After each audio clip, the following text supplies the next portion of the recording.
أعوذ بالله من الشيطان الرجيم بسم الله الرحمن الرحيم. Jual beli gohor yang barangkali ada di sekitar kita. Gohor bisa terjadi dalam akad, objek akad, dan waktu pelunasan kewajiban. Gohor dalam akad jual beli. Jika seseorang membeli mobil atau selainnya dari orang lain, misalnya dengan harga 10.000 rial secara tunai atau 12.000 rial secara kredit, kemudian berpisah dari majelis akad tanpa ada kesepakatan dari dua akad tadi, mau tunai ataukah kredit, jual beli semacam ini mengandung gohor dalam akad. Dari Abu Hurairah radhiyallahu anhu, beliau berkata, Rasulullah Shallallahu alaihi wasallam melarang dua bentuk transaksi dalam satu akad. Hadis riwayat An-Nasa'i, hadis riwayat Tirmizi, hadis riwayat Ahmad, dan disahihkan oleh Syekh Al-Albani. Gohor dalam bentuk objek akad, barang atau harga.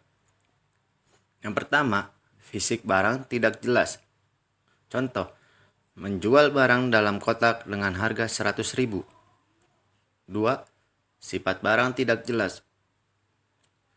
Seperti contoh, menjual mobil dengan harga 50 juta, di mana pembeli belum pernah melihat mobil dan belum dijelaskan spesifikasinya. Ketiga, ukuran barang tidak jelas. Seperti contoh, menjual tanah 10 juta tanpa menentukan ukuran batasnya. Keempat, barang bukan milik penjual.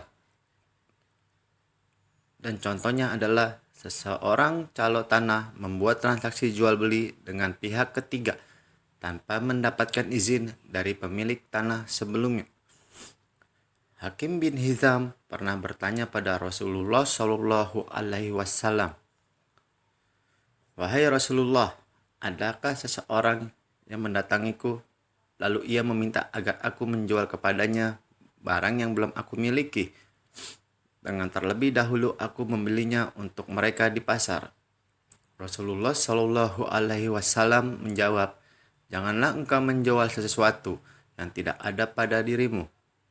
Hadis riwayat Abu Daud, hadis riwayat An-Nasa'i, hadis riwayat Tirmizi, dan disahihkan oleh Syekh Al-Albani. Dari Abdullah bin Amr radhiyallahu anhu, beliau berkata bahwa Rasulullah Shallallahu alaihi wasallam bersabda, "Tidak halal menggabungkan antara akad pinjaman dan akad jual beli. Tidak halal dua persyaratan dalam jual beli. Tidak halal keuntungan barang yang tidak dalam jaminanmu. Tidak halal menjual barang yang bukan milikmu." Hadis riwayat Abu Daud dan hadis riwayat Tirmizi.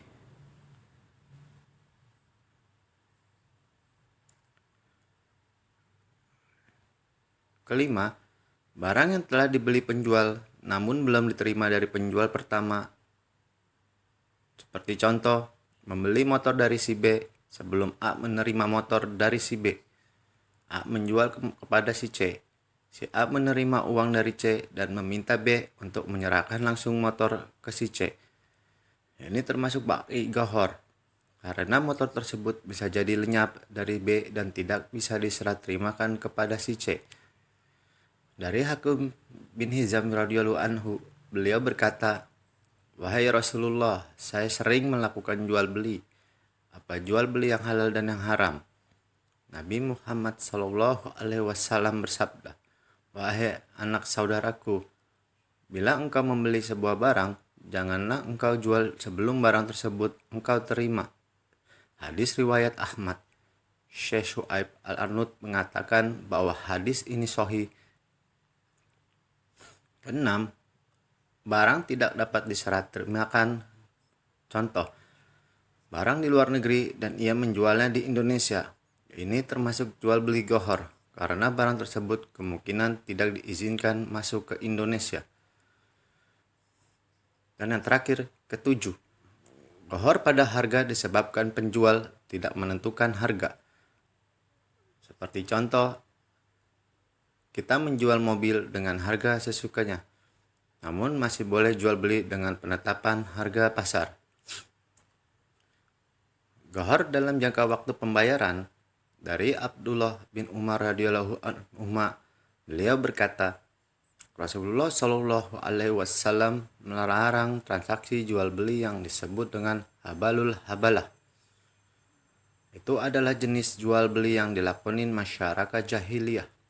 Habalul habalah adalah transaksi jual beli yang bentuknya adalah seseorang yang membeli barang semisal unta secara tidak tunai.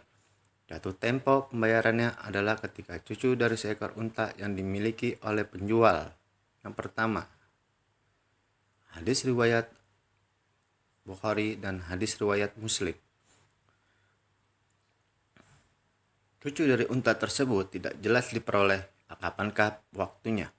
Pembayaran baru akan diberi setelah cucu unta tadi muncul dan tidak jelas waktunya. Bisa jadi pula unta tersebut tidak memiliki keturunan atau cucunya. Masalah pembayaran nanti ketika sudah mampu. Adapun menyatakan pembayaran dengan ucapan dibayar kapan mampu. Seperti ini dibolehkan berdasarkan hadis yang disebutkan dalam Bulughul Maram oleh Ibnu Hajar al-Asqalani rahimullah. Ada hadis dari Aisyah radhiyallahu anha. Beliau berkata, Aku berkata, wahai Rasulullah, sesungguhnya barang-barang telah datang pada si fulan dari Syam. Seandainya baginda mengutus seseorang kepadanya, baginda akan dapat mengambil 2 buah pakaian dengan pembayaran nanti pada saat kemudahan. Lalu beliau mengutus seseorang kepadanya, namun pemiliknya menolak.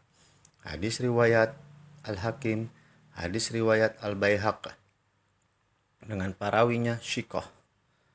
Hadis riwayat Tirmizi, hadis riwayat An-Nasa'i, hadis riwayat Ahmad, hadis riwayat Al-Hakim, hadis riwayat Al-Baihaqi.